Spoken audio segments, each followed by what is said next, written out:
Hello, everyone, and welcome to another Circle podcast. We are back for a new week, a new batch of episodes, and we're going to kick it off here with episode 5. I'm, of course, your host, Taran Armstrong, and with me right now is Aman. How you doing, Aman? I'm great. So excited for batch 2. I guess that's what Netflix is officially calling these bundled episodes, which I think is kind of catchy. Yeah, it's been a wild ride. I tried my damnedest to see if I could stay up until 3 a.m. to watch the episodes, and I just could not do it. So I actually finished watching them maybe about 45 minutes ago. So I'm like, it's fresh in my mind. I'm well informed. Well, there you go. I gotta say, so after last week, and when I watched all 4 episodes, The Circle, the show, was on my Netflix, like recently watched, like get ready to go, continue watching this, but there were no new episodes yet. And so it had been there all week, but I couldn't, and it was like taunting me. It was like, I know there's not new episodes yet. Why are you there? It even said new episodes. And I was like, you're lying to me. And then this morning I go to watch this. I'm like, okay, finally, let's click on the button. It's there for me, ready to go. And all of a sudden it's gone. Yeah. There's no more. It's not in my thing anymore. I had to search for it too. I was like, what the hell? Like, you would think that, if you're releasing episodes today, it would be plastered on the front page. But shout out to the production for The Circle, though, because they did run like this little ad campaign last weekend before the first on Venmo. Like, if you friended them on Venmo, yes, they would send you $5. I thought it was like a bit of a scam, but no.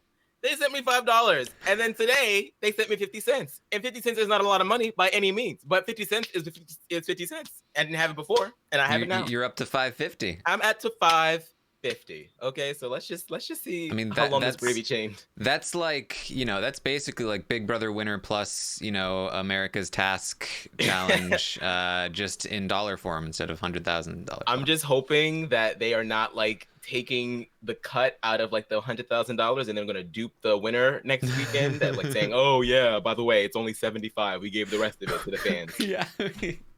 We gave it all to the fans. That was the audience choice. They picked themselves. I would feel so bad.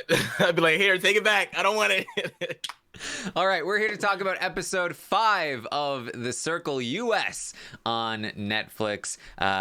We are here. The last thing we saw was Alex, aka Adam, was joining The Circle, and we're gonna get a lot of Adam in this episode as we discover who he is and what he's about here. So we kick off the episode right away, and he's got a picture of himself, aka not himself, and he's rolling through the photos, and he stops on a shirtless picture of himself with some short shorts, and he's like, ooh, man, this one has me breathless. I'm sweating right now.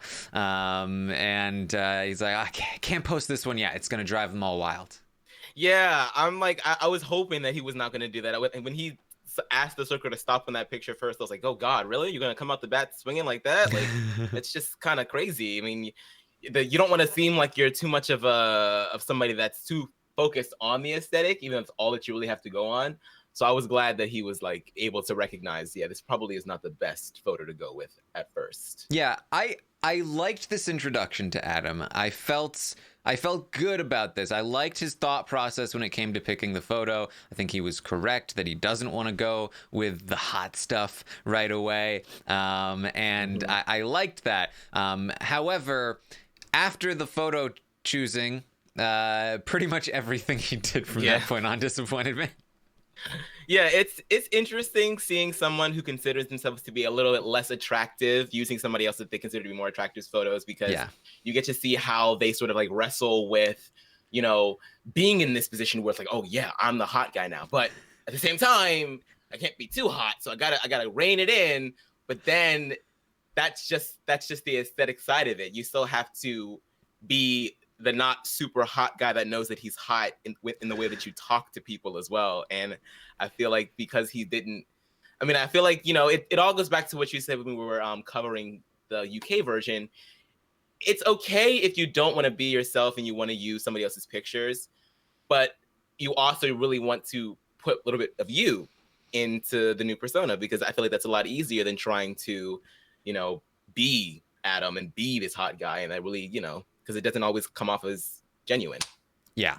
And Adam definitely is giving me the sense that he is that he is the guy that has always maybe a little bit resented the hot guy, and is like, it's so easy for them. All they need to do is just like be like, oh, I want to get with you, woman, and then they just get their women. And so he's like, well, this is how it'd be like hot straight guys talk, right? So so he joins the circle.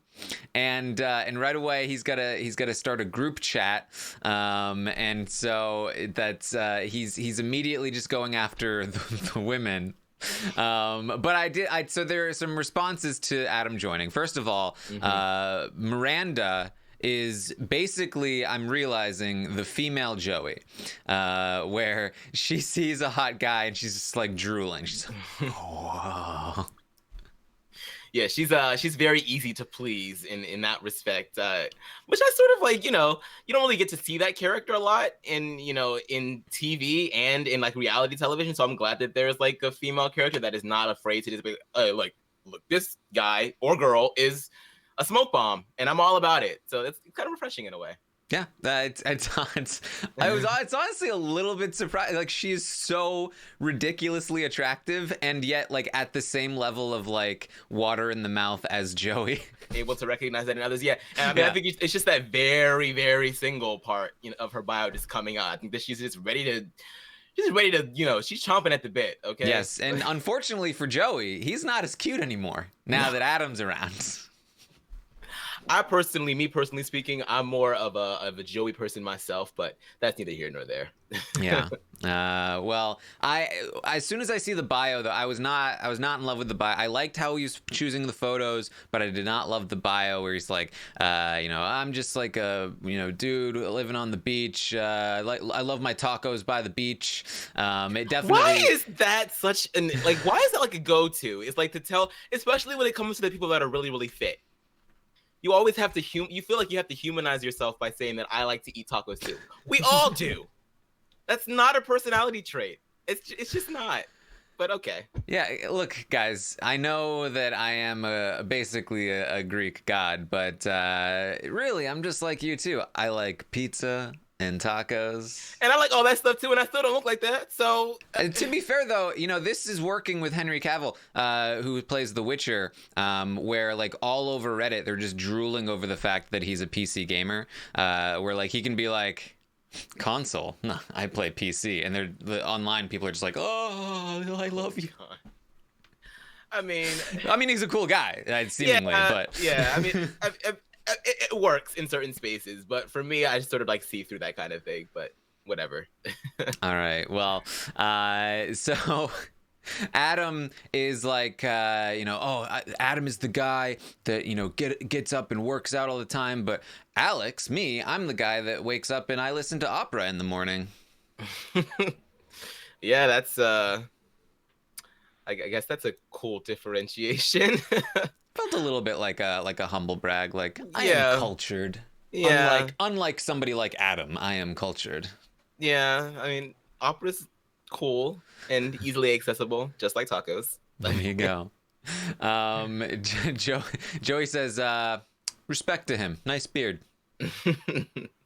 Yeah, Joey's like, it's always like Joey's barometer on the guys is kind of like interesting to me, because it's either like, oh yeah, like this guy seems like he's going to be threatening to me, so therefore I don't like him, or he seems kind of like I could get to know him. Like he seems like a bit, he's a bit of me, as they say in the UK. So yeah. Sammy says the profile looks like an ad or a commercial, which right away I was like, good call on that one, Sammy. I feel like he looks a lot like a more rugged version of Ben Platt from Dear Evan Hansen and The Politician. Like he just has like a if people know who I'm talking about, he's like just the beard and just like the general. He just looks like he could be Ben Platt's older brother or something.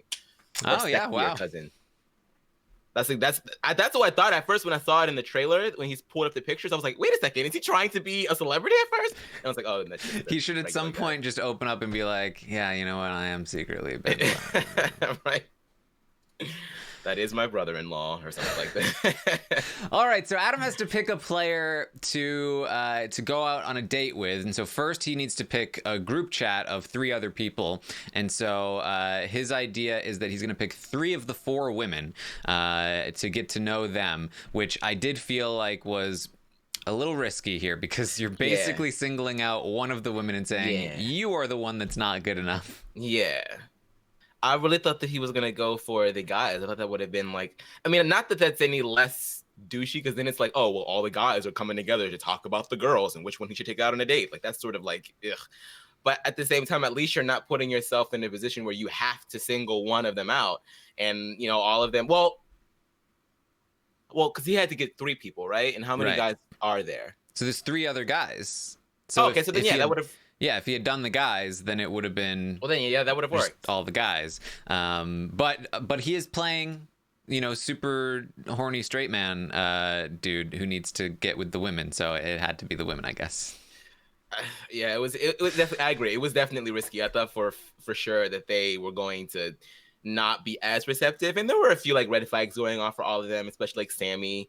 But for the most part, it didn't seem like it was that damning of a situation as much as I thought it was going to be. Yeah, when I say women, I should say ladies, because that is how he is going to refer to the women. It would have been perfect had he left Rebecca out. That would have been so perfect. But as fate would have it. In Adam's very first message in the circle, he says ladies twice in one message.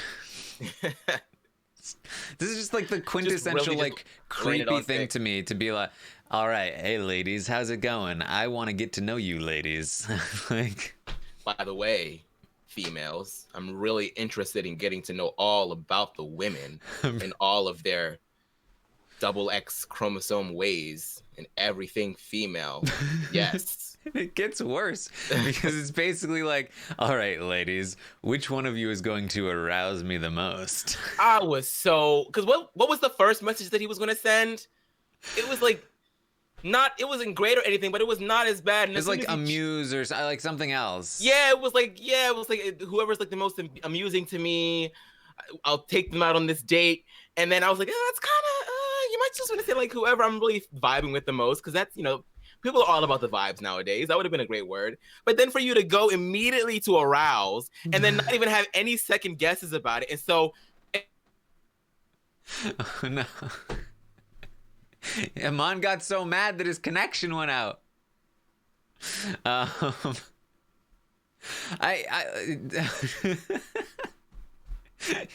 Of course, when I like start going off is when my computer's like, "Oh, slow down there, buddy." you just, it's too much. It's too much for it to handle. Yeah, I mean, I'm with you. I think even the premise of this, right, is, I mean, it's, I think the way that you can say something like this is like, okay, so my goal here is that I need to pick one of you to go on a date with. I'd love to get to know you guys, like whatever. But instead it's again, like sort of like a transactional, like, all right, impress me, and then I'll choose one of you to get the pleasure of going on a date with me, which by itself is like kind of douchey and whatever. But then he just adds on to that, arouse me. The girl that arouses me the most with their answers will get to go on a dinner date with me. I could not believe the words I was reading on that screen. It was like some weird blend of like the old, you know, Of Love shows on VH1, like Flavor of Love and Rocket of Love, when the guy's just like literally just like has this pool of women that he just chooses from, and just like it's just so, yeah, he's not, you know, he's just not an Adam, or just like it's just not, no. Talk about a first impression here. Yeah, and he's lucky that he was the position in power, because they didn't really have any other choice but to sort of, you know, go along with it. But and like I said, I'm surprised that it wasn't as damning as it could have been, and he's really, really lucky that he gets like a bit of an immunity being the first player or the new player, because that's just not, especially you don't want to make women feel, objectified. It's just never good. Yeah. Ever. I will say this. I've only watched the first episode. I do not know what happens beyond the first episode, but Ooh. I cannot imagine that he is long for the circle. I have to imagine that I mean, maybe depending on the strategy of the players, I just don't feel like he is going to be a popular figure in this place anytime soon, because I think how it works is that people want to be like, okay, this guy's creepy, but I need people on my side. Mm-hmm. But then, that doesn't usually translate to actual loyalty or liking the person. So we'll see how that goes. And so. Actually, of course, the one woman he doesn't pick to be in this group chat is Miranda, the one I think probably most offended by not being chosen, most wanted to be chosen. Mm-hmm. And so that was bad as well.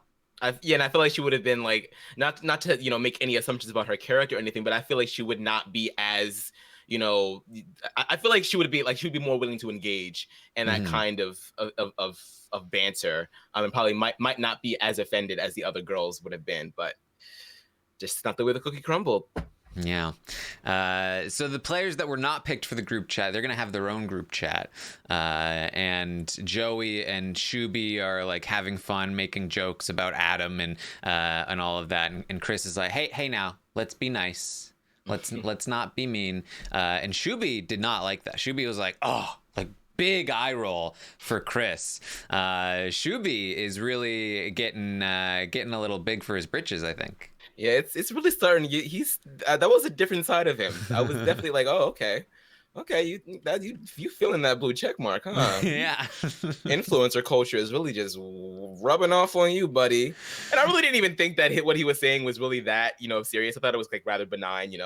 New guy comes in. It's all about the women. Your number one ally is one of the girls. So you feel threatened. Like I get it.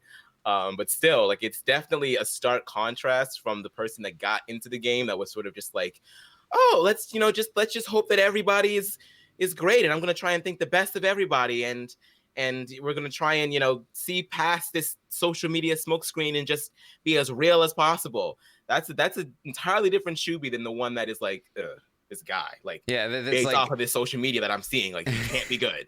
Yeah, that's like gossiping and then getting annoyed at somebody that's like, hey, let's chill on the gossip. Yeah, right. Like, he's all right, Shuby dooby doo. Interesting to see. So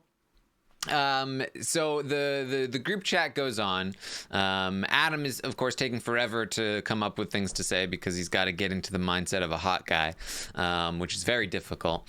And he wants to know about what is your ideal first date. And Sammy, I got a cute one. We go to a drive-in movie at the beach in a truck. We bring some blankets. We lay in the bed of the truck. We have some food. It'll be great. I thought it was cute too. I thought it was like, I was expecting something a little bit more because she was so excited to say it. But like, I like a nice little drive to the beach. I've never even heard of a movie driving on a beach before. Yeah, me neither. In like parks and stuff. Yeah, but I guess she lives in Miami, so I guess they have probably more beaches than parks there. So I mean that one was the best one. Come on. First of all, you're going to a movie. Oh yeah, I guess you're right. It's also like it's a unique experience. I like the Mercedes said we'll play some games on the pier and then like go for a walk or something. And then Rebecca, aka Seaburn, says go to a nice restaurant so we can wear a pretty dress and so that I can look pretty. Yeah, and then go for a walk or something. What is this going for a walk nonsense? Like, the whole point of a date is like, I feel like going for a walk is something that you do with someone that you've already been dating. I don't think you do that on a first date. I feel like a walk is just like exercise. It's just like an excuse to talk, like continue talking and move and like get to see things. Yeah, I guess. But if you live in the Northeast and it's winter, not as fun. Yeah, screw that. Yeah. I'm not doing that. Not right now. It's cold. Y'all see me bundled up right now? It's cold.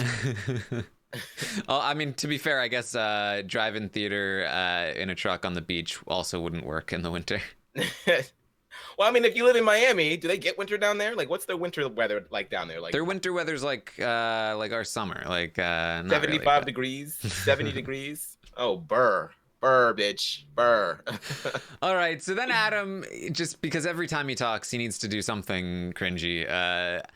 I've been told that I'm very adventurous in the bedroom. What's the most adventurous romp you've been on? No one, first of all,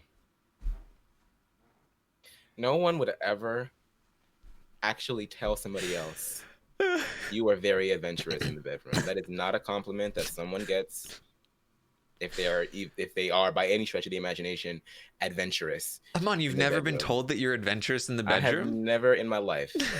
I have never even been told that I'm like adventurous like when I go travel. Yeah. Like, so therefore that's point number one. Well, here's a secret before we get to point number two. Anybody that says I've been told about any sort of sexual prowess is lying. Like, that is just the default for somebody that doesn't have a lot of experience to be like, well, I've been told this or I've been told that. Like nobody that actually is those things is saying I've been told this, because you're basically always making that up. And it's just it's the giveaway that the person is like being awkward. You should have just said I'm adventurous in the bedroom. Right? That's what an adventurous in the bedroom person says. They say, look, I'm a bit adventurous in the bedroom, which is still like a little forward, but it actually sounds like it's the truth as opposed to. And it actually, yeah, it sounds like. I've been told. It sounds, real. It sounds like you like to get down. You know? Point number two, romp. I feel like that's all that needs to be said. It's true. It's all that needs to be said. I feel like that was Mr. Opera, like, kind of losing his hot guy persona for a moment. It's probably a word that he learned at a contemporary opera or something. Yeah. And they're all just like, what's a romp? And this guy, like, how old is he? He's not that much older to not know that that's not a word that. Okay. All right, Adam. Like, I guess in Adam's head, like, Adam has had lots of adventurous sexual experiences where afterward the woman was like, what an adventurous romp that was, you boy. Oh boy. What a romp. You're so adventurous in that bedroom, man. I can't. This is my most adventurous romp I've ever experienced. I'm gonna tell it to people who ask me about my romps. And it wasn't even like he was like saying it to be like, tongue in cheek. Like, he actually used that as a term for a sexual encounter. An adventurous sexual encounter. But all right. Yeah. So Mercedes has to go first. She says that she's been in a threesome, but she tells us, like, I've been in orgies with women. I've been in threesomes with women, but I guess I'll just say a threesome. She's great. And then Rebecca is coy, like, well, a lady doesn't kiss and tell, but maybe you can find out. Really playing up the shy thing with Rebecca. Yeah, and I did think that it was like, very, very, kitschy, playing up that role, but I also think that it was a good answer because, just sort of, I feel like with the circle, you sort of like want to like, if you're picturing it as like writing a story, like you just would release like little bit by bit about yourself to like really help with the world building of your personality with the rest of the house. And so like, I feel like just, giving just a little touch, like, oh, I've definitely done some shit, but I'll wait for us to get a little bit closer before we can talk about that. Cause then it gives you a reason to, get closer. You just made me realize that an author would be really good at catfishing on this show. Oh my God. Can you imagine? Because that's what they do. They create characters with that, like a good author that can write good characters, not like one of the bad ones that writes like cookie cutter characters. Yeah. Was Tim doesn't write, does he? I'm sure he does. Well, I'm sure he does, but I didn't know if like the author was like a actual designation in his life. But regardless, I think that's part of the reason why he was so charming in the circles, because he did sort of like know how to give information about his life in a way that was nice and what's the word, like compacted and packaged well, and just like it was a good let me learn a little bit more about Tim each and every day. So I think that's always like a nice strategy to have. Tim is so funny on the podcast. I haven't listened yet, but like, oh no, even after you sent me those pictures of him, like I just know that whatever he's going to say on that podcast is going to be gold. I need to go listen right after we're done. He had trouble with his connection. Oh well, and like in his audio and stuff, and so like he was getting frustrated at one point. He was like, "Oh no." But like really British and Timmy. It was great. That sounds amazing. So Sammy says that she said her bed isn't made of metal poles for a reason, is what she said, I think. Where is she shopping for beds? Because I've never seen. Does she mean like the frame? Like there are poles on her bed, but they're not a metal. So they're wood. Maybe she's talking about like those, because I guess like. Oh, is she? Because maybe. I don't. Wait, were you going to say something? What were you going to say? I mean, I'm not going to describe my guess. It's a little graphic. Oh!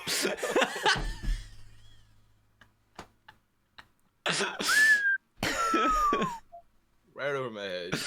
Right over my head. I could be wrong. I mean, I have no idea. I have no idea what she was trying to say, but I'm gonna choose to believe that it was something more along the lines of what you're thinking. That makes it a lot more like clever. But I mean, raunchy nonetheless. Like obviously got the point across. Like, hey, well, I like to get like my bed is in usage. Okay, yeah, honey, that's all you need to know. And Mercedes loves it. And this is a great shot of Mercedes holding a knife. Oh, I love her. I love her. Like just like stabbing motions. Like it's a good thing. It's a good thing she loves her. I totally didn't catch that. She definitely was brandishing and flailing the knife around like it wasn't shit. All right, so ultimately Adam decides to go with Rebecca. Rebecca is the choice, and he has the option to choose from 4 different gifts. One is a big teddy bear, one is like some chocolates, one is a cat onesie, and one is like a sexy outfit or something. And I gotta be honest, I was really disappointed with his choice. Big teddy bear, maybe the cutest option, but if you're on TV, you have to pick either cat onesie or sexy outfit at least. But it has to be, it should be cat onesie. I thought for sure he was gonna go with the sexy outfit because I mean the track record was speaking for itself. Like you did all of the douchey shit. Like one by one, and then you regress back to teddy bear. I'm like, no, this is not the character progression that I was hoping for. And can you imagine if Seaburn, aka Rebecca, had gotten the sexy outfit? Oh my god, that would have been great. And Seaburn's asked to try it on too. You just know yes, he would. Absolutely. So yeah, that was a missed thank you so much. I'm looking so pretty. They should have taken producers. You should have taken the teddy bear off of the shop. Like that was a fatal error. Should have been cat onesie or sexy outfit. It better, you know what? It better be like a power app from BB type situation. Like the next time somebody has to give a gift, the teddy bear is no longer there. Yeah. So we just keep getting whittled down until somebody is forced to choose that damn sexy outfit. This is what I want. All right. So the teddy bear arrives. Rebecca loves it. They're gonna go on a date. They go up to the date room, the hangout, and Rebecca is gonna play this again, very coy, but also like very, like really like okay. So Seaburn, aka Rebecca, is basically going to play the whole relationship with Adam like they are the naive, sort of innocent girl who is falling for head over heels this charming man, which just doesn't have a basis in reality.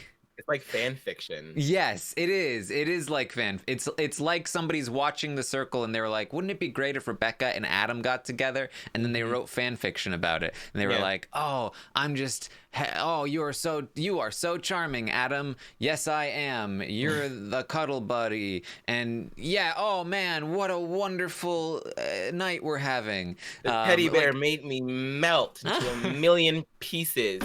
Yes. And I need you to come back and put me all back together again. It was really like two people, and granted they're both catfishing, which is even more hilarious, but it's like two people who are not having a good time on a date, but they don't know what dates. It's like when it's your very, very first date of all time. You're a child and you're going on a date with a girl that you don't even know if you actually like. It's just a thing that's happening, but you know what dates are supposed to be like. So you're like, this is amazing. Oh man, this is dates. Dates are great. I love this. Well, I'm in love with this girl. We're gonna get married and have children, even though I don't even know who they are really. It's super strange. It was very strange. I mean, they're both catfishing, so it's like, they're both kind of like two sides of the same coin. There's one guy trying to be, this douchey but romantic, sensitive, sweet guy, and then this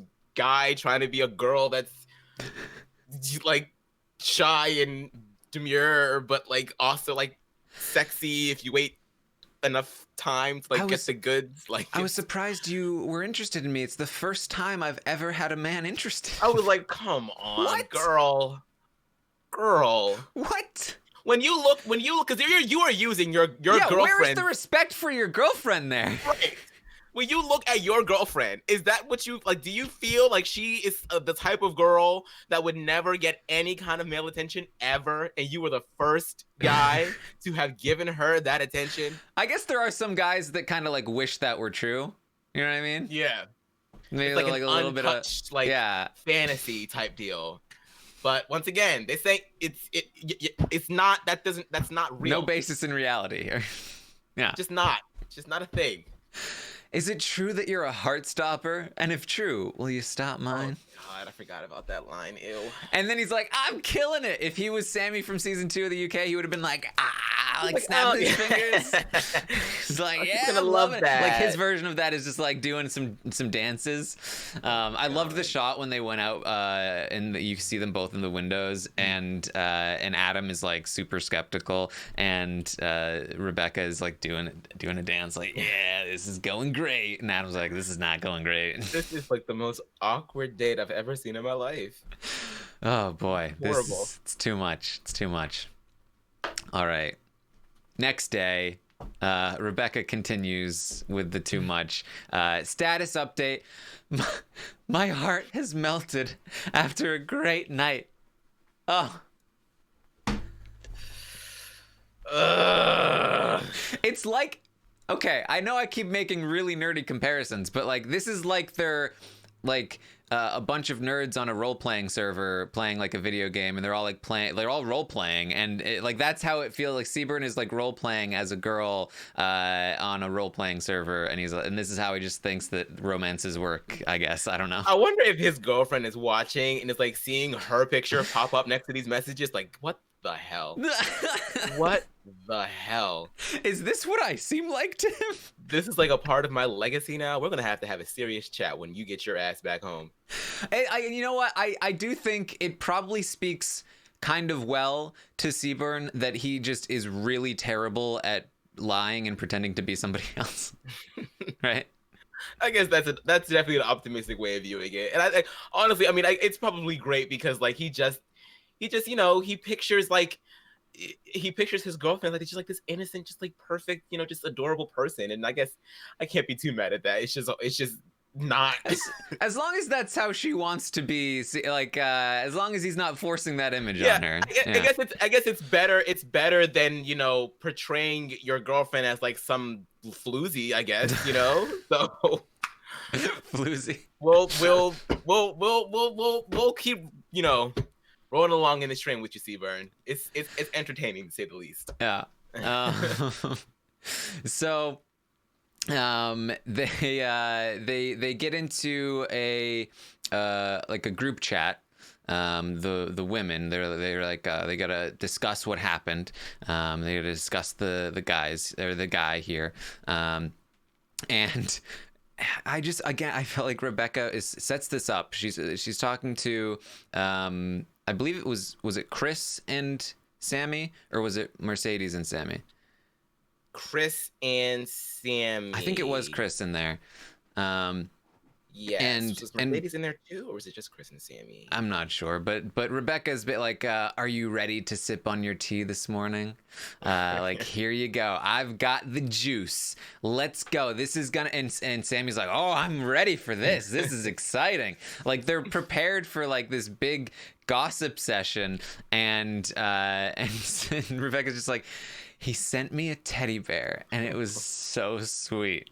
And I love Sammy's just utter disgust at this. Oh, God, what is this? It just goes to show you just like how like the social barometer has been lowered when you're like just like in this isolated space, that like the drama of the day is a teddy bear. It's just like that's your morning tea. That's the equivalent of scrolling through Twitter for them this morning. Like, that's it. Like, But Sammy is hilarious, and that she's just not about the romance. She's just not her thing. Yeah, like, Sammy says, a big teddy bear. What is that's like? It's like sending a pigeon in the old days with a letter. Like, ooh, like. Wait, what? Carrier pigeon, yeah. Isn't sending a pigeon like a carrier? Isn't that like the version of what you're doing in the circle, like sending messages to people? That's not teddy bears. They didn't send the pigeon to be cuddled with. Yeah. It was just a means of transporting the message. That would be them, like the equivalent would be like sending a long letter with like a box of like, I don't know, chocolates or something. That would be the equivalent to the teddy bear. Maybe she thought the teddy bear delivered the note. Like an animatronic. Yeah, like the teddy bear knocked on the door, like, I've got a note for you, and also you get to keep me because I'm like a carrier pigeon, only a teddy bear. Like a teddygram, like a literal teddygram. Yeah. Maybe. I mean, this is the girl that talks about metal bars on her bed. Okay, so her standards for what she finds, enthusing, are just a little higher. Just a little higher. Okay. I love it. Shubi is annoyed at all the fake flirtation. He's everybody's being so flirty and fake, and I'm with him on this one. Like, they are way too like, none of the flirtation is real. Everybody's flirting all the time. None of it is real, and it is kind of annoying. Yeah. I think the only honest flirting that we've gotten is from like Miranda and Joey, and that's pretty much it. Like, there's no like real like. Like, everybody's catfishing, so it's kind of hard to actually form some even like any kind of flirtation, really. Yeah, even the flirting that we're gonna come up to now is part of a contest to get emojis from Joey, where Sammy is now going to take a shot here, and she's trying to get him to use the peach emoji, and so she's gonna start up some flirtation with Joey, who's oh. Look who's messaging Joey. And he's like, what are you up to, Sammy? And she's like, I've just got done doing some squats. And she's hoping that he'll respond with a peach emoji after saying she did squats. Like, I don't know about you, that's a pretty big jump, I think. I mean, well, yes and no. I mean, it's like, I feel like the peach emoji is for your ass. It's supposed to symbolize an ass. Mm-hmm. So like, I understand like why she would think, oh, like, okay, well, maybe he'll respond like with, maybe like working on the peach. Yeah, like, oh, you working on it? Like, yeah, like, I heard that she has some ass shots too. Like let's see what's going on. But he's like, sometimes guys are just not good with using emojis. Like, they're just not like their frame of mind when texting. I mean, that's definitely true of me, but also like I don't know, do women want guys to respond with peach emojis when they're talking about squatting?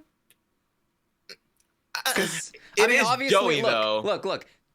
That's a very generalized question. Women are different. They all have their own opinions. But I feel like in general, it's a little presumptuous. Yeah. I mean, it is Joey though, so I feel like she's giving him the green light. Yeah. To be like, hey, like, look, I'm literally doing squats right now. I am in the gym, buns out, doing squats. What do you have to say about that? And he's literally like, oh, great. Let's like no emojis though. Joey's like, no emojis. Oh, squats. Oh man. And then she's like, I've never done a squat in my life. I don't know. She's like, the last time I worked out was like 3 months ago, and I threw up. Yeah. She says, he's like, oh, she's flirting with me. Oh man, she is. Oh, we're ready. He's very excited. She said she throws in a hashtag juicy booty.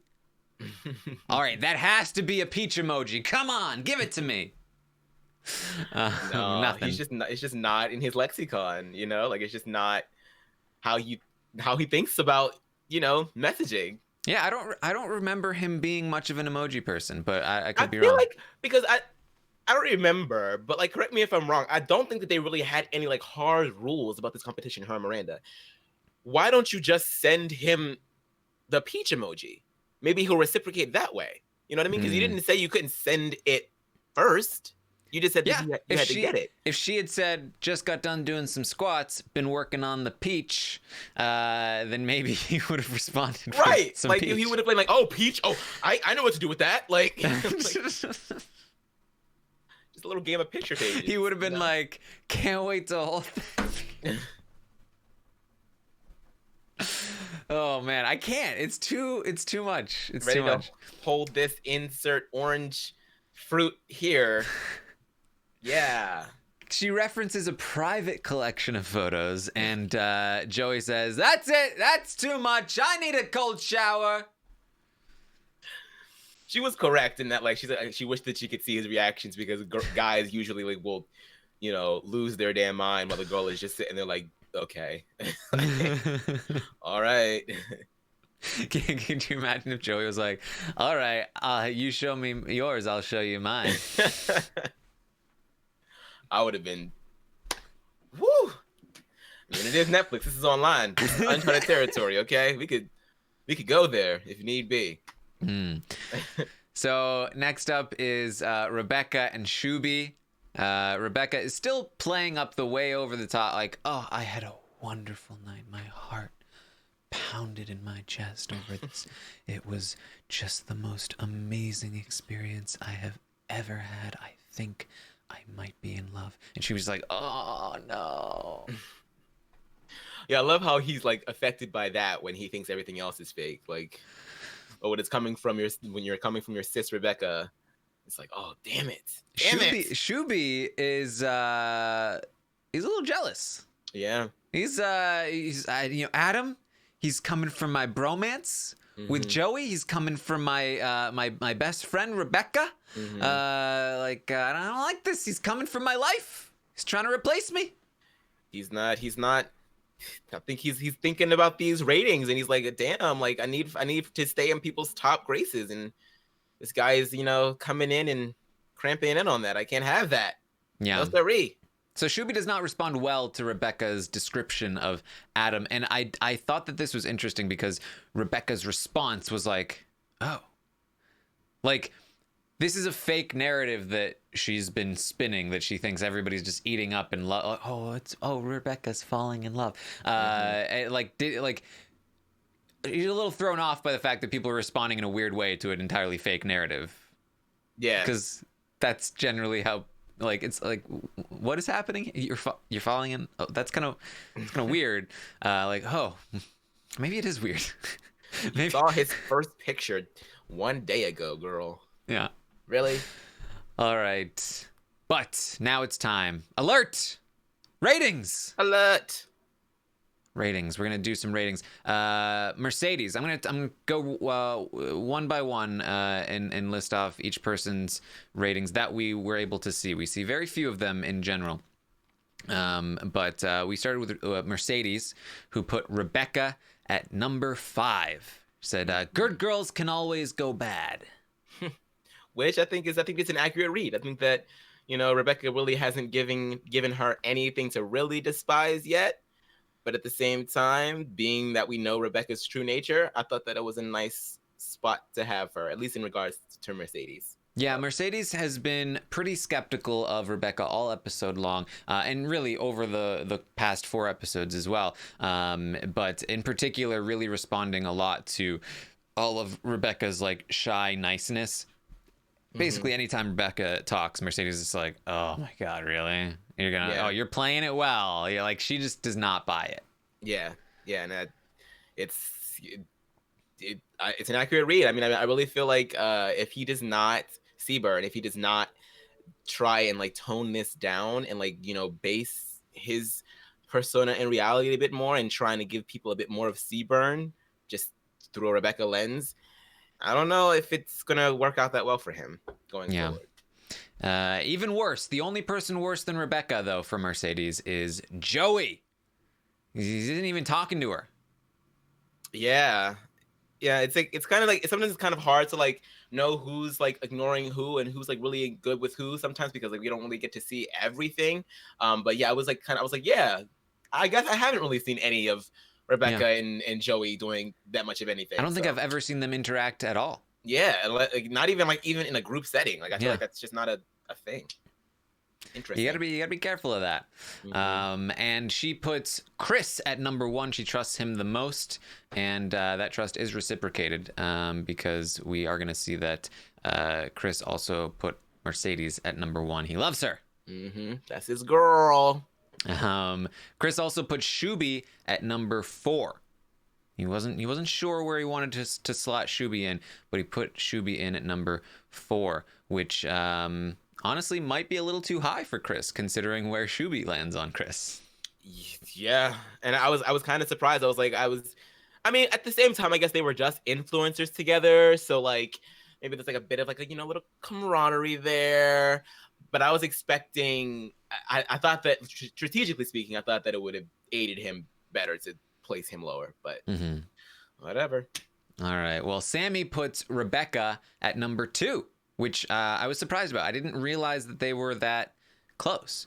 That she says she's always felt like Rebecca is a good person. She likes Rebecca. Yeah, neither did I. I didn't know either. I guess it just really goes to show that sometimes some things just really don't make the edited cut, because I was surprised by that. Yeah. So, clearly there is, clearly Rebecca, seemingly has Shuby in a good spot, has Sammy in a good spot. That's good. Mercedes is somebody that Rebecca needs to worry about. But other than that, seems to be pretty well placed here. Sammy is going to put Miranda at number 4. Which is a little bit higher than I might have anticipated, given the rocky start that they got off to. But she says didn't get off to a good start, but she's made up for it. So I guess the apology afterward has sort of healed some of the misunderstanding tension between the two of them. Yeah, it's definitely on the rise, this relationship, because that was just not a good beginning at all. Like, Sammy was not pleased at all. Yeah, my very potentially inaccurate read on this is that I feel like Sammy kind of like maybe has a little bit of a crush on Miranda. And Miranda has kind of flirted with Sammy, but Sammy is very like on guard. Like, I don't want to be played with. I don't want to be like, have fun with a hot girl here or there. Like, she doesn't want to be tricked. And so I think that's maybe where like the wall came up and the misunderstandings happened. But now that Miranda's continued to like show interest and be somewhat genuine with Sammy, that she's kind of opening up a little more, like, okay, maybe we can be open to something here. Yeah, I think that's a good read. Because like she did seem to be when they were like kind of flirting with one another in the first batch of episodes. Sammy did sort of like put feelings out there, and then Miranda's like, oh yeah, like I'm kind of one of those girls that kind of just likes to fool around, and not really just like, ooh, okay, well let me just pull this back. But now that the things are getting smoothed over, I could definitely see like a bit of like I still find her cute, so I like her again.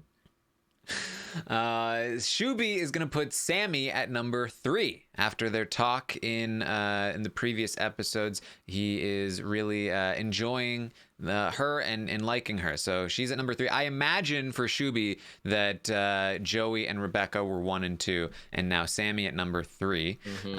So that's good on Sammy in that relationship as it continues to develop. And then he puts Mercedes at number 4. That he's skeptical that Mercedes may be a catfish, which seems to be a common thought, as we will soon learn. Which I'm still not entirely sure why people are so on Mercedes for that. Like, One of my theories is that when Antonio said there are catfish around, we saw Mercedes try to do damage control, and we didn't really see like the subsequent sort of like discussion about who they actually thought it was too much. I feel like after that message from Antonio, most of the cast were like, it's Mercedes. Yeah, and they just didn't show us because then it would have been too obvious that she was caught at this point. Oh, well then why would they let him say that then? Right? I feel like maybe another part of like leaving it out of the edit is like they were like, maybe we made a mistake. Maybe we made it too obvious. I didn't even like, because that kind of just went over my head the first time that we heard him like say that in his goodbye message, because I was just like, oh yeah, whatever. But because I did see a couple of tweets the other day when they were like, because the Twitter account has been releasing like, you know, footage of Antonio seeing the rest of the players and all that stuff, and people were like, oh, I can't believe that he's, you know, speaking so highly of Mercedes after throwing her under the bus. And I was like, what do you mean? And now I guess that this is what they're talking about in that goodbye message. Yeah, that's kind of that's kind of sucky. Yeah. And then also, we'll talk about it during the game, but I feel like the photo she chose did not help her case. But we'll get to that. Shubi puts Chris in last place at number 6. He says he wants Chris out of the influencer position. He's concerned that he's ready to make a move against him. So this went south for Shubi and Chris very quickly. They were influencers, and apparently Shubi just got sketched out by that whole experience. It seems like he's been pretty skeptical of Chris ever since, and he is now putting Chris in dead last, trying to make sure that Chris does not make it as an influencer again. It really feels like Shubi is one of the more strategic or tactical rankers and players at the moment here. I think probably a correct decision here with Chris. We know, I think Chris probably placed Shubi the lowest, certainly of anyone that we saw. And I can't imagine anybody else placing him lower than number 4. So it's probably a good call. Yeah, I feel like it is a good read. I mean, you know, being that, I mean, we kind of talked about this a little bit before, and that we expected the American version to see people that were in the influence position 1 week to sort of like have a fall from grace. So I thought maybe we're probably seeing a bit of that psychology with Shubi, and that like he's like, oh well, which is ironic, seeing that he's like really, you know, taking a lot of this influencer thing to heart and like really wants it for himself. But I guess he's probably thinking, well, if I want this for myself and I want to stay in good graces and I want to be the person that's in control, I can only imagine that somebody like Chris probably wants the same thing. So how about we go ahead and knock him down a couple pegs? He's probably going to do the same thing for me, but yes, he didn't. And so for Shubi, we saw enough of his rankings here that by process of elimination, I can basically surmise that Miranda was number 5 for him, pretty low. Yeah. So that was interesting. Miranda had Sammy at number 3. So just a little bit higher than Sammy had her. I imagine that Joey was the next one was Joey at number 1. So I guess maybe it was Shubi number 2. I think she did Rebecca number 2. I think they showed that. Oh, one, did they? I think I might have gotten that wrong because I wrote them down as I was hearing them, but I think she did Rebecca number 2. I think she said something like, "Oh, Rebecca is so sweet and so, you know, she's been so kind." So I'm going to give her number 2. Must have. I could be wrong. I know Sammy put Rebecca number 2 because she's a good person and like nice. Okay, maybe I switched them in my brain. But will ultimately not gonna matter too much. I would like to know what Miranda thinks of Shubi and Rebecca and them. So maybe there'll be somebody that can comment and let us know on Twitter or wherever. Yeah, let me know if I screwed that up. But she enjoys Sammy, and she says of Joey that they've connected more than anyone else. So that's where Miranda is, and then Joey is gonna put Miranda at number 3. Says good connection, could go somewhere. Let her and Sammy duke it out for me. And they really are. I was thinking, like, Sammy has now like hardcore flirted. If Miranda had gotten on this emoji thing faster, then maybe she'd be in the number 2 spot, as opposed to, I assume, Sammy. I'm assuming Joey went Shubi, Sammy, Miranda, and then Rebecca, or maybe Chris, Rebecca, or Rebecca, Chris, and Mercedes last. Yeah, that sounds about right. Would be my guess. Based off of what happens next, yeah, that sounds like that's probably good. So then we see Chris is going to put Mercedes number 1, as I mentioned before, and Shubi number 4. And then Rebecca, we only see that she puts Shubi at the number 1 spot. So those are the rankings.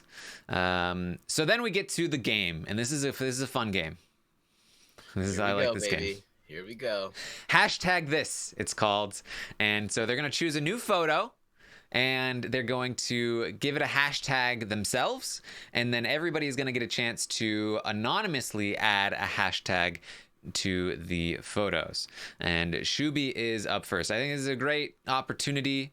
These anonymous things, especially, like, photos are a lot more...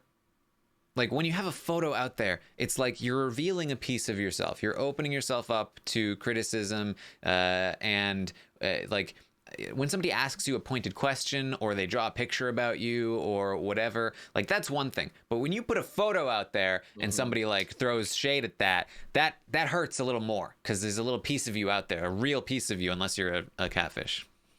Yeah, it was. I mean, I think Mercedes put it best when she was like, "Oh, this anonymous shit never goes good." So, yeah. So Shubi starts off a picture of him with a bear statue, and him with like like graduation whatevers. Basically, like, I went to school and here's a bear. And maybe the bear meant something like the school that he went to or whatever. Is that the UCLA mascot? He said hashtag before and after caffeine, because we're not commenting on the school thing. We're just talking about the bear. And then he get pointed out for, like, all right, humble brag. Yeah. I'm smarter than your boyfriend. Hashtag big heads. Hashtag smarter than the average bear. Hashtag nerd nuts are sexy. Which, that's a choice. Okay. And then Shubi responds, "Oh, I didn't realize I gave off a nerdy vibe." What? Shubi, come on. You're literally you're a virtual reality engineer that went to UCLA. Okay? That doesn't engage in social media. Yeah. What other archetype is there for you? Rebecca's up next. She's going to pick, and I thought this was a good choice by Rebecca, again, because the twins... The twin thing, it's something unique about her that gives her just a little bit more depth as a character. And throwing out the twin picture gives proof to the story that she does actually have a twin. Things that she's referenced before are true. And she puts hashtag sister. It's the world building thing again. It was like that was a nice picture to use to really, flesh out who Rebecca is. And what's better to flesh out Rebecca than another Rebecca? Yeah. That was dope. That was cool. Yes, hashtag caring and protective, hashtag double the pleasure, double the fun. But then Rebecca has to go and comment on it publicly. I told you I had a twin. Yeah, that was the one thing I was like, you showing us the picture is showing us that you have the twin. For you to then go and caption it with saying "told you so" is really like, okay. But I think that people sort of just like skipped over it. So yeah, I mean, unless that was just to herself and she didn't actually type it. But I felt like, I think at the time I thought that she had been typing it. I think she said send after she said that. So I think that she did say that. No, don't do that. Don't do that. Miranda had a picture. It was a little strange, I guess, where like she's standing with like a bikini bottom but a t-shirt on, and she's like holding the bikini bottom like a little bit, but it kind of just looks like she's doing T-Rex arms. And so she said hashtag who let the T-Rex out, which I thought was pretty I thought it was a nice caption. I really enjoyed Chris's Tittysaurus Rex. I thought that was hilarious. Hashtag Tittysaurus Rex. Oh, that was hilarious. Oh, they're gonna love it. Miranda, I don't think that's very funny. That was funny as shit. You literally just called yourself a T. What? Okay, cool. All right, whatever. And Joey says hashtag strong but sexy. She's like, that was Joey. I know that was Joey. I like that she was able to realize that was him. That's speaks to the bond that they are forming. I feel like Joey's hashtags were pretty identifiable, and Chris's hashtags were very identifiable. Yeah. She said, okay, well, we'll talk about it in a second, but yeah. So Joey is gonna pick a photo with Lady Gaga and Adele. Aman is having a visual reaction here. Because how? In what world do you get two of the premier pop stars of the decade in one photo? We haven't even seen Lady Gaga and Adele even collaborate on a song, let alone be together in one picture. And then you were in the middle of them? Do you understand how much of a freaking fever dream that is for me? I am so unbelievably envious. And that's all I have to say about that. What can I say, bro? And there was no backstory. There was nothing. He didn't even offer. Why did nobody like pop off? Especially Chris. You are a gay man. You were supposed to be a pop culture aficionado. You were supposed to want to get the tea on how he got a picture in between Lady Gaga and Adele. And then some of them didn't even know who it was. Mercedes didn't even know who that was. You know what? Fine. You're like 37, so you're like a generation removed. Fine. But still. Also thought it was really hilarious that freaking Shuby thought that Adele was Sarah Paulson, because Adele has recently lost a ton of weight and actually does resemble Sarah Paulson. So that was actually pretty cool. But still, I will say, I did not. At first, I was like, "Are those his sisters? Like, who is this?" Karen. But then when Shuby said that looks like Sarah Paulson, I was like, "That does look like Sarah Paulson." It did not look like Adele. I mean, I've seen very few images of Adele, and I would never have recognized Adele in a million years as Adele. I did recognize Lady Gaga after it being pointed out. This is not making me feel any better. I'm going to be scanning his social media all day, because I think that I saw him, tweeting when the second batch got, I just can't stop saying batch that way, got released. So I'm going to be scanning to see if people are like bombarding him with questions. And if they don't, I will, because I want to know the story. Well, he's been listening to the podcast. So he has? You okay, ask well, him directly. Hello, Joey Sasso. We need the tea. Por favor. Thank you. Where can he tweet? Where can he tweet at you to tell you? You can tweet me at Aman Adwin, AmanAdwin, at Twitter, on Twitter. You can give me the you can even send me a DM. I don't care. I just want to know. I need to know. Slide into those DMs, Joey. Slide right in. He gets hashtag pucker up, hashtag Mr. Loverman, hashtag want your bromance. He said hashtag love triangle.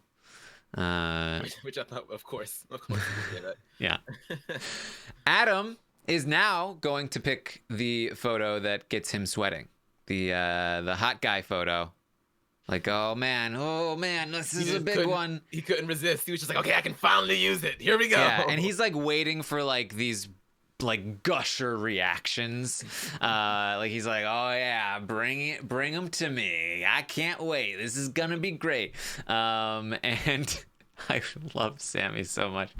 He looks like an old man. It was a bit of that angle, that lighting and that hair did kind of age him. An in shape older gentleman who was taking a photo to make himself look a little bit younger. Yeah, not that there's anything wrong with that. I mean, I'm plenty of people are into older people. Not that he's even would be even that old. The quality of the photo. The guy himself looks not that old. Yeah, but he definitely was, you know, ready to just post that picture. And I'm like, I just feel like if you actually, and this isn't all, I won't put all hot people as a monolith, but I do feel like there's like this, you know, raising level of self-awareness when it comes to social media that it is now considered a bit of a faux pas to just post a bunch of pictures of how hot you are when people already know how hot you are with the hashtag feeling hot. Yeah, like, okay, all right, honey.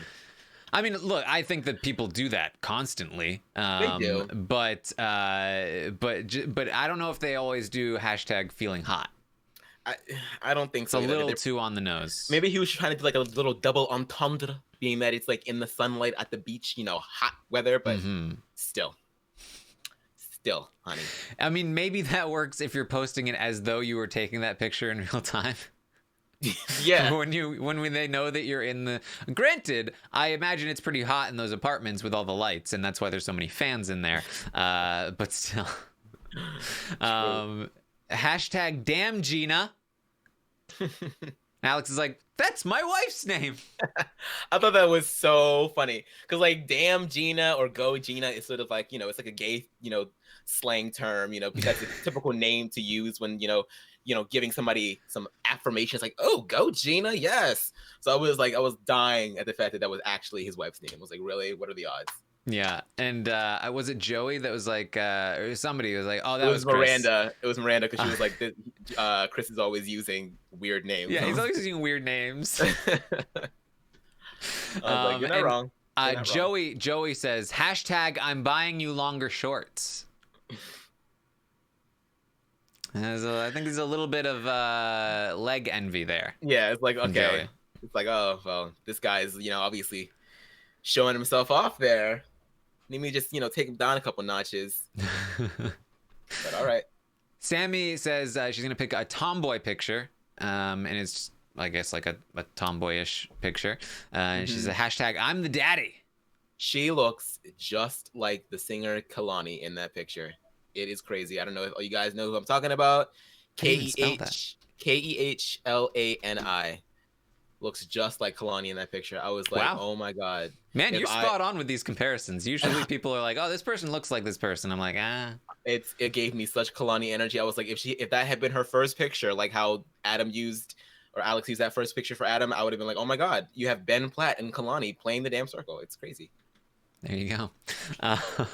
We get hashtag dominance, hashtag you can be my daddy any night. Yeah, she's definitely she's on that LGBT spectrum. You know, she's in there. I love the fact that freaking Mercedes is like, oh yes, yes, I love Mercedes this. Loves Sammy. Then Adam says publicly, not anonymously, Daddy can tie me up and teach me a lesson anytime. So what happened with that? Did he just forget to say hashtag? Well, he was the person I think that said you can be my daddy any night. And then he followed it up with Daddy can tie me up and teach me a lesson anytime. I have to go back and watch, like, how did he do that? Did the circle just register like the first sentence as the first hashtag and then cut it off because it was too many characters? I think he intended it to be public. He wanted it to be that way. Wow. Okay. Well, that's just, I'm floored by that. I'm floored, but okay. Oh man. And Joey's like, Adam's a weirdo. That's just weird. It's just weird. It's weird, bro. It is super weird. It's starting to feel to me because he keeps going like, I'm sorry, wife. Like it's starting to feel to me like a little bit of this is for Alex, aka Adam, like a bit of a fantasy roleplay situation where he's like, I get to flirt with hot girls, and this is how like I get to be a hot guy flirting with hot girls, and like I think there's a little bit of wish fulfillment happening here. Definitely, it just seems like he just was ready to risk it all. Threw caution to the wind. It's just like, here I am, world. Adam, the catfish, ready to just dive into this pool of women and fulfill all of my dreams. Like, all right. Yeah. Chris adds a photo of his family at some kind of graduation. Maybe his brother's graduation, it seemed like. Which I didn't understand the critique that that picture didn't match. I was like, what do you mean? Yeah, I don't know why that was. That's a good thing that pictures don't match. Like, the more sides of yourself, the better. Very humanizing. Like, when he's supposed to not have a family, like he's like this like gay superstar with no family. Yeah, especially coming from Sammy, whose pictures are like wildly different. Yeah, that's strange way. Like, it doesn't even need. It's like, she says hashtag none of your pictures match. Like, that's not even necessarily a critique. Yeah, but it was definitely taken that way, and it did seem like maybe a little bit intended that way. Yeah, it's weird. I mean, I guess being in that circle just causes you to, analyze these pictures in a very, very strange lens. And I guess any kind of like change that you can find, it just gives you a moment of pause. But like that one, I didn't really understand, because I mean, it's still him. He doesn't really look any different. Yeah. But all right. And then Joey with a curveball here. Hashtag everyone knows you're fake. Stirring the pot, he says. I don't know where this came from. I have to imagine that after the influencer chat with Chris, Shubi went and when Shubi did not feel good about Chris, Shubi went to Joey and was like, I don't know about Chris, and kind of put that in Joey's head, because I don't know where this came from otherwise. Yeah, that would probably make sense, because like, I mean, he was like really relying heavily on Shubi to like sort of like bring him through that elimination.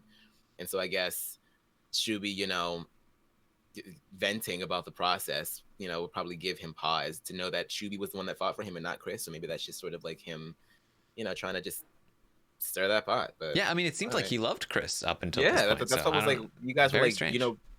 Like buddies you were like talking to him when you were in the hot tub. So okay. Yeah. And then finally, Mercedes. And even before I got any responses from the other players in this one, I was like, this is not a good choice of a photo. It's like I assume Instagram model that she's using up against like a street like backdrop, like modeling clothing. Like, this is straight out of an Instagram influencer's wheel book, and it screamed catfish to me. Yeah, I didn't really get that same read from it, because all of her, like, I'm trying to think, like, because obviously I'm bird in the sky, so I can, I know what's going on, but I'm trying to feel like if I were actually in that situation, would I feel like, oh God, like, girl, like, because obviously still you, would I feel like it was a catfish because all the pictures are so neutral, or would I have just been like, this is just her, this is her shtick, like she's an Instagram girl, like she's a filtered queen, so like what was I really expecting from her? But I guess she really should have gone with something, I guess, a little bit more humanizing, something with her family, something showing her doing something with her friend, or something that she likes to do, like, because like at first I didn't really understand why people were going in on her, but I mean I guess like if it's just filter after filter after filter, eventually you're just like, what else, girl? Come up with something else. Yeah, I mean, and honestly, it wasn't even like the filter to me. It was just like to me, there's a quintessential like Instagram photo that like models will take, and it's like, this is me on the sidewalk, and there's a wall behind me or some kind of interesting texture behind me, and it's just me going about my day on the sidewalk, like maybe looking down a little bit in a little bit of a pose in my cute outfit. How's it going, guys? Like, that is just quintessential Instagram model photo to me. And if I see that on the circle, then the person I'm interacting with should be talking about how they're an Instagram influencer and they're like a bit of a model sometimes or whatever. And I feel like this is where Mercedes being the personality and the person the photos being in the photos was not meshing very well. I think you need to be a little careful about that when selecting photos. I feel like personality-wise, it works best. She's, making waves. She's connecting with people as opposed to being too walled off. But you do still have to match the photos to a degree to your personality if you can. And I feel like this was just like a step too far, especially in the light of Antonio calling her out. And I do want to say, I'm critiquing her photo choice here, but I think more than anything that her seemingly being called out for being a catfish here, I think mostly stems from Antonio. And I think she got screwed here. And I don't think the producers should have let Antonio call anybody out in his goodbye message. Yeah, it's just like sort of like an unfortunate thing to have to sort of think about in regards to the season, because everything else is pretty strong. But if Antonio's call out is like primarily the reason why she's getting called out, I'm like, because I was like shocked when they were just really just piling it on. I was like, oh wow. So so she puts #Blacker the Berry, and Miranda is immediately suspicious. Like, what? The Joey says, I'm gonna keep stirring the pot here. #the Faker the Juice, and then we get #Poser. And then I didn't know there was a catfish filter, which I thought was very clever. #to catfish or not to catfish. #Antonio knows the truth. Yeah. God damn. Pummeled. Sammy says she knows Antonio went to go see her. And then Mercedes is like, all right then. You guys want to be brave? You want to tell me who said what? Credits roll. Which was definitely an excellent way to end that episode. But yeah, this is an avalanche for Mercedes. If this is how they're feeling, I imagine that she's pretty low on the rankings, and unless Chris gets into the influencer position, definitely could be an option for being blocked, it seems, because she doesn't even have many close connections left to protect her. And with Shubi and seemingly Joey now out on Chris, it seems like Chris might not be in that position. So I would be worried. I would be concerned for Mercedes, and I am concerned for Mercedes heading into the next round. I like Mercedes a lot, but I do feel like the game might be up. I'm not sure there's much road for her left. Yeah, it doesn't really seem like there's a lot of wiggle room when you have all of the players with like probably -1 just piling it on about how untrustworthy you are. It's like how do you climb out of that hole? Because it's not like this. Like this game is not like other games. It's not like Survivor or Big Brother where you can be face to face and convince someone of your innocence. Like all you can do is like keep sending them messages with them pictures, and that's kind of it. Yeah. So we'll see. Yeah, I think like. I think that this could actually I think this might help her, because clearly these people all thought this. And so this is usually what can happen, right? Is if people all secretly think poorly of you, then that's the worst thing that can happen, because a secretly held thought is never going to be challenged. The second it becomes public is that's when it can be addressed, and that's when it can be changed. It's very rare you're going to change somebody's opinion that they've never actually spoken, because you don't even know that it needs to be changed, and they can keep it safe in secret and not have to expose it to any challenge. Even if they're hearing challenges, it's like, well, but I don't need to challenge my own thing because it's still secret. So now that it's out, now that she's been called out, depending on how this plays out, I think there is a chance that some people might start to feel bad for her. We've seen that happen in the past. Or just the sentiment that she is so obviously a catfish or obviously hated might be a reason to keep her in the game if you are somebody thinking tactically, strategically, and you're like, well, if she's somebody that we can just keep ranking low, then that can be good for us. I think that's probably a strategic mistake in a game like The Circle, where somebody like that becomes very dangerous in the end game. But I think that's still something that something to be thought about. So this is an interesting situation. I want to see if Mercedes is capable of getting out of it, but I do feel like she was screwed with the Antonio thing, and I also don't know if she's helped herself a lot in this position as well.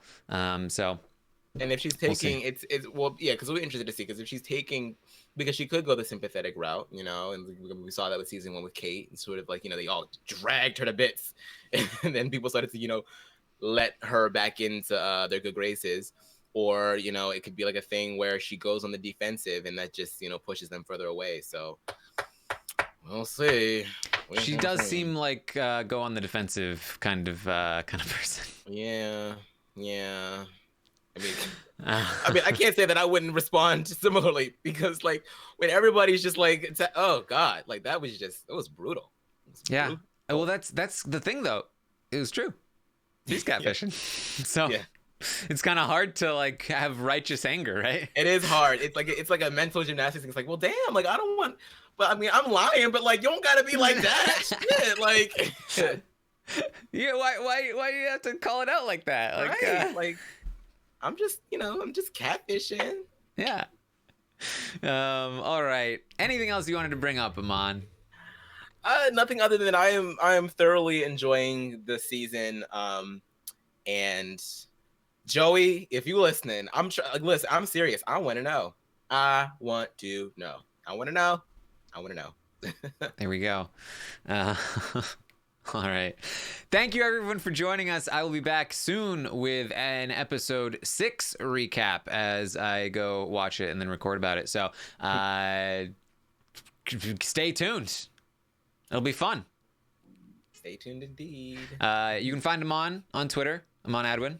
Aman Adwin. And you can find me at Armstrong Taran. You can also find me on Twitch, twitch.tv/Taran Armstrong. And then, of course, can just stay tuned for all the Circle coverage. It's coming to you. It's time after time. Again and again. This time next week, it'll be the finale. Oh, ooh, gosh. Boy. Yeah. It's crazy. All right. Thank you, guys. And I will see you next time.